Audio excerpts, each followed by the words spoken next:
Well, hello, friends. This is going to be a little different. Yes, if you're tuning in on the This Is Going to Hurt podcast, well, welcome. If you're at the CACS Mastermind, great to see you. But let me tell you what we're doing here. I was working with my wonderful book club. My book club is a group of creatives. We're a faith-based group. We've got authors, we've got editors, we've got illustrators. And one of the wonderful topics brought up was imposter syndrome. And so this entire video is going to be directed towards them. And there's going to be a series of questions at the end. But I decided, you know what, I should probably share this everywhere. Because one, I would love more folks to visit us at our book club, CACS. So reach out to me directly if you're interested. We are a faith-based creative mastermind, and we meet on Thursdays at 11 a.m. Eastern. And then also I'm going to send this out to all the other platforms. So to all my friends on Thursday, I'm sorry I'm not there, but this topic came up and I just thought it was so worthwhile that I couldn't be here in person. I want to go ahead and record it and share it with you guys. And to everyone else, welcome along. Well, the question of imposter syndrome, I'm not quite sure when the term was created, but it's incredibly fitting. When you hear the idea of imposter syndrome, I think most of us, the reality of what that means springs to mind. But for the sake of conversation, imposter syndrome means that you feel like you're a fake. You feel like you don't have the credibility in doing what you say you can do or want to do. And imposter syndrome prevents us from taking great action, prevents us from stepping forward. Imposter syndrome holds us back.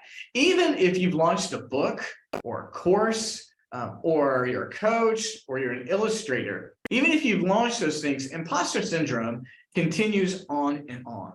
And the reason for that is that we're continually bombarded by people who have experienced more success than us, who have started things and we haven't started them, or they've got longevity, or they are more attractive, or there's a million reasons.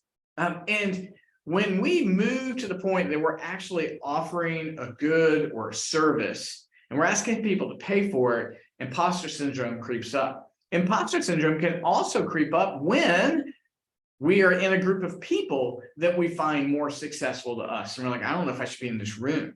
So I want to address that issue, but I also want to give us a couple of tools and tricks and tactics on what do we do? Like, how do we fight it? And so I first of all want to admit I've 100% been there and I still experience it. Even tonight I'm going to a reception for an economic development authority, great group of folks. There's people in there I know and people I've done business with. But at some point in time, I hope to find myself a part of a circle of people that are smarter than I am and more successful than I am. The old joke is, if you're the smartest person in the room, you're in the wrong room. And I will be tempted towards imposter syndrome. Should I even be talking to these folks? What do I say? What do I have to contribute? And so I just want you to know I've done it as well. And I experience it even today. So in launching my course, whether it be my Capitalize Your Best course or my initial course I offer to eye doctors, there's that moment, like, can I actually charge people for this? Are people going to get this and then think it wasn't worth their money? We have all these insecurities and fears and doubts. But imposter syndrome in and of itself is a fear of what other people think. It just is. It's like, I'm not good enough to do that thing. Well, good enough to whom? I'm afraid people are going to criticize me. I'm afraid of rejection and no one will buy the product or service that I'm offering. At its basis, imposter syndrome is a fear of what other people think. Now, it is intrinsic. It may be, I just don't feel confident enough to do that, but it typically goes into the realm of, but it holds me back from doing this thing publicly. So at its basis, it is an internal fear, but that internal fear is almost always connected to the fear of what other people think. And those are the things we have to address. But first of all, I just want to say again, it's universal. It's universal.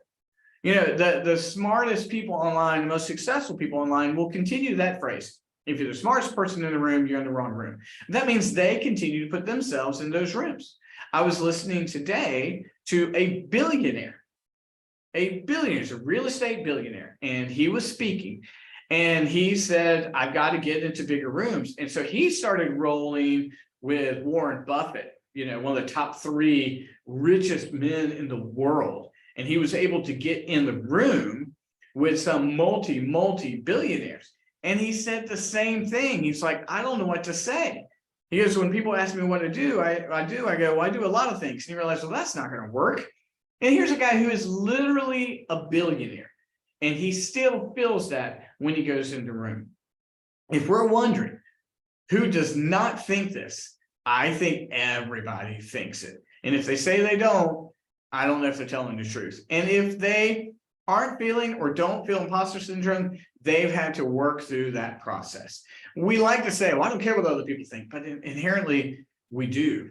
If we didn't care what other people think, we wouldn't say, well, I don't care what people think. Like, we literally want other people to think that we don't care what they think about it. It's ironic. If someone declares they don't care what I think about them or you think about them, they're literally caring about it because they want you to know that. And so it's this circular reasoning. It's just craziness. It really is. But I understand it's the human condition. It really is. So the question is, how do we combat imposter syndrome?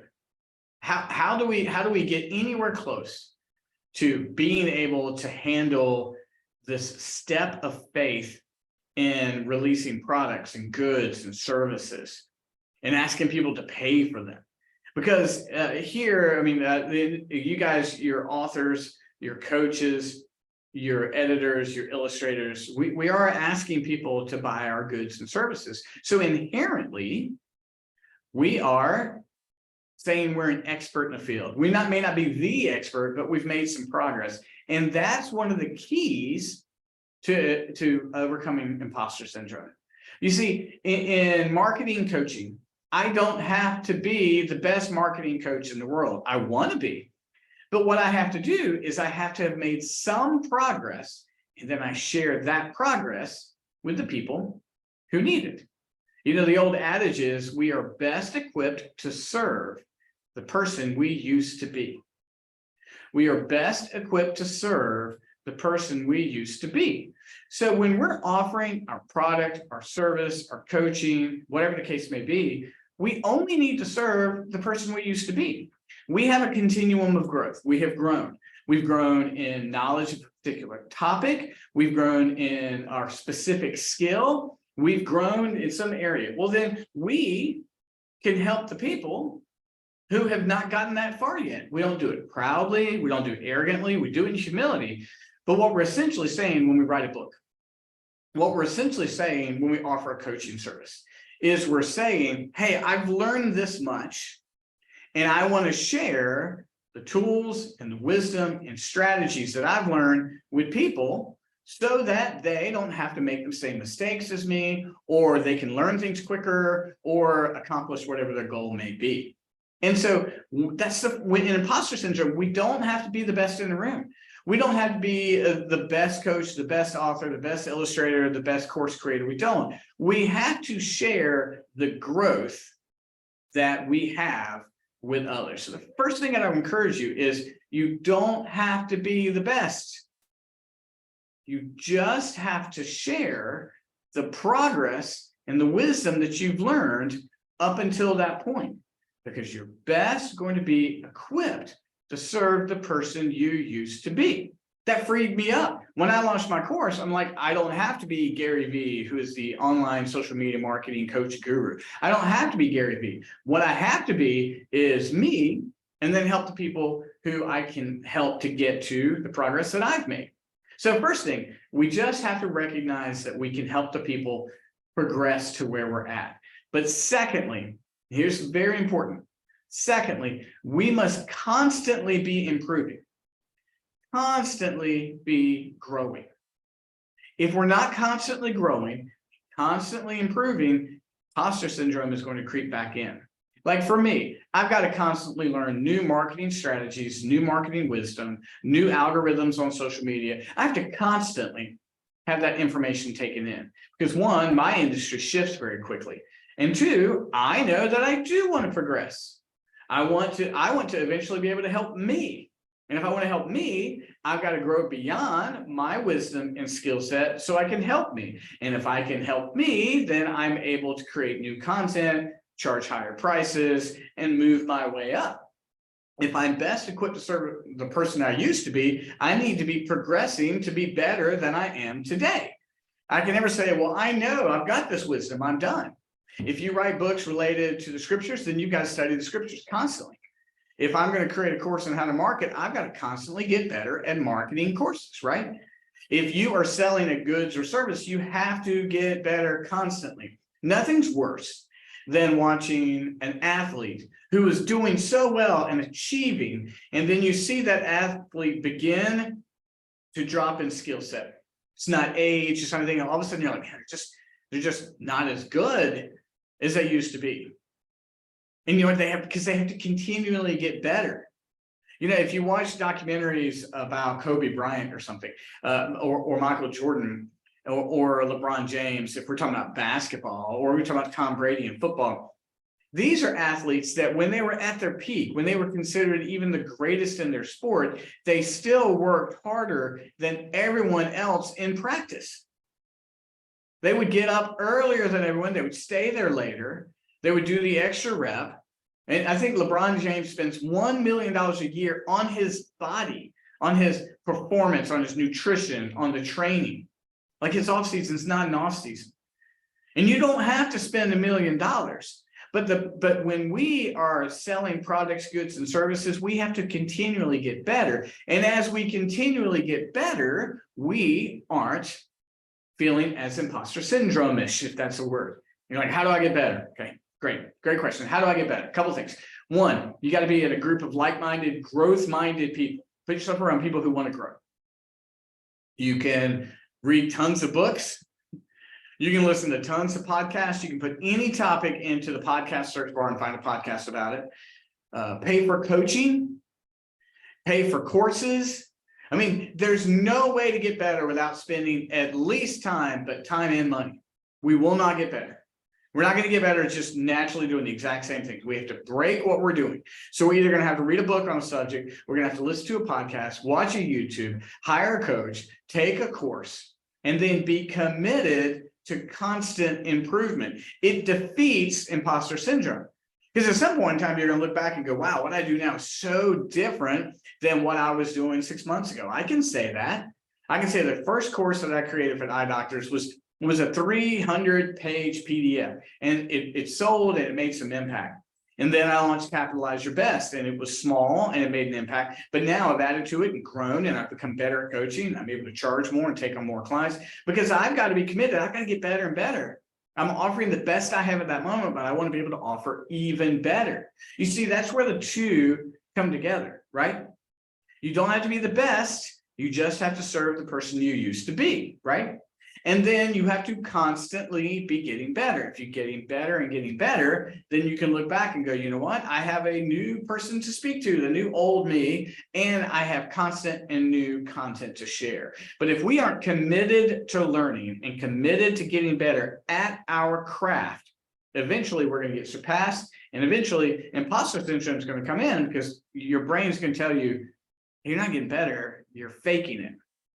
And I'm not accusing anyone of that, but if we aren't constantly getting better, we're faking it. Why? Because the world gets smarter. The context gets improved. Our audience gets smarter. Like, we have to get better. It's like the actor, and you can say, well, they were so good so many years ago, but wow, they seem like they're not trying anymore. Are they getting better? Did they quit working on their craft? Like, you have to constantly work on your craft and get better and get better. So in dealing with imposter syndrome, one, you don't have, remind yourself, you don't have to be the smartest person in the room. You just have to serve the person you used to be, right? You just have to serve the progress that you've made. Two, you've got to constantly get better. You've got to commit to growing. That's books, podcasts, YouTube, hiring a coach, taking a course, whatever the case may be. You've got to commit to get better. But 3, and this one is very, very important. And if you're at CACS, we talked about this extensively last week, but I'm going to open it broader for folks to hear it. Gang, your identity has to be settled. Unshakable, settled identity will always prevail in the light of fear. A settled, unshakable identity will always prevail in the light of fear. It just will. It will. It will. It will. Now, for anyone listening to this, again, I'm speaking straight to my CACS book mastermind. Guys, this is a faith-based group. Your identity is rooted in your faith in Jesus Christ. It's rooted in who Jesus Christ is and what he says about you, rooted in the value that you are a child of God. And that's immovable and unshakable. And if you operate out of that, you know what? Fear of failure goes away because you can't be ultimately rejected. So if you might experience financial failure or rejection in the selling of your product and service, but ultimately you have an immovable identity. And you've got to remind yourself, like, you know what? I can step forward in this, even if I'm fearful about what other people think, or I feel like an imposter, because my identity is set. It can't be shaken. I can have great success, or I cannot sell a single thing. My identity is unshakable. Now, other folks root their identities in different things. You know, if you're a runner, you might root your identity as like, I'm a runner. Okay. Well, then that's fine, but that identity might become shakeable. You know, I had to take over a year off from marathoning. I had to take 6 weeks off last year. You might say my identity is in that I am a parent and a spouse. Great. That identity might get shaken, but it makes sense. I mean, I wake up every day and I walk by my daughter's door and I think about her. The moment I wake up, I walk out, I pass 2 doorways and I immediately think of them. You know, I'm a father, right? And I'm a father who loves his daughters, right? And so, you know what? No matter how well my courses do, that's unshakable. It is. Could it be shaken? It could, but it's not shakeable right now. And so the important thing is to drill down into the most unshakable identity you can find. And so for everyone at CCS, that's their faith in Jesus. That's their Christian faith. That's what they hold on to. Anyone listening beyond this, you might have something that's pretty unshakable. But the thing is, you've got to drill down to the most unshakable identity you can find. And then move forward in your goals or your plans or in actions. Because you might be wrestling with imposter syndrome, but then you remind yourself, but no, but this is who I am. I am this. So no matter what you think me out of there, I am this. It's not shakeable in any way. So guys, that's the broad picture of imposter syndrome. Ultimately, it is the fear of what other people think about us, or a fear within ourselves that we're fake, that we don't have enough authority or street cred, whatever the case may be, to sell a product or service, right? And the 3 ways that we can wrestle with that and to combat it is, remember, we don't have to be the smartest person in the room. We just need to be able to serve the person we used to be. Serve who you were. So that way you're like, well, I can do that. You know, I know that when I started coaching in 2003, I'm much wiser than that. I've got progress for the last 20 years. I can do this, right? 2, become a constant learner. Guys, I'm a voracious learner. Sometimes I got to just turn it off and put the music on. But listen, I listen to a podcast or audiobook while I'm running. I pay for coaching. I take courses. I'm not the supreme example, but I love learning and I want to get better. I want to have a new me to be able to serve, and I want to be able to offer greater services, charge more for them, but I can't do that unless I am making progress. And then 3, you've got to understand and rest upon an unshakable identity. The more unshakable your identity is, the greater risk you can take, because no matter what happens out there, you can move ahead. Because even if that does not succeed, your identity is unshakable. Those 3 things, serving who you used to be, becoming a committed learner, trust upon an unshakable identity, will help you fight imposter syndrome. And you've got to remember, it's universal. Again, a billionaire was struggling with imposter syndrome because he's in a room with people who are greater billionaires. We all wrestle with it. And that's the beauty of it. If there was a 4th one, I would just remind us all. Imposter syndrome is wrestled with the reality that everybody struggles with imposter syndrome. So that's just a bonus. It's not poor for, but we all wrestle with it. We do. So guys, here are a couple of questions for you. I'm going to repeat them twice, but I'm also going to put them into the show notes. But one, share with yourself, share with others. Who did you used to be that you can serve? Who did you used to be that you can serve? And how can you serve them? Who did you used to be that you can serve, and how can you serve them? What is your present plan for improving? Like, be specific. What are you listening to? Books, podcasts, coaching courses? What are you doing? What's your plan? What's your plan? You need to re-up that commitment. And then, like, share your unshakable identity in the first person. I am this, and therefore I can do that. It might make you feel awkward, but share with someone in this group, what is your unshakable identity and how does that help you go forward? So gang, I've enjoyed this. For my CACS group, I will be back next week. I know this is a little different. It's an experiment, but I'll be back next week. Thank you so much for the great conversation and the moderation. If you're listening on a podcast or watching this on YouTube, I appreciate you tuning in. Everybody, you can find me everywhere with questions. So at the end of this, the mastermind or anywhere else you've got questions, just follow up with me. You can find me everywhere. Just Gordon Duncan on Facebook or Instagram or TikTok, wherever the case may be. And I can't wait to talk to you again next week. Thanks so much, guys. We appreciate it.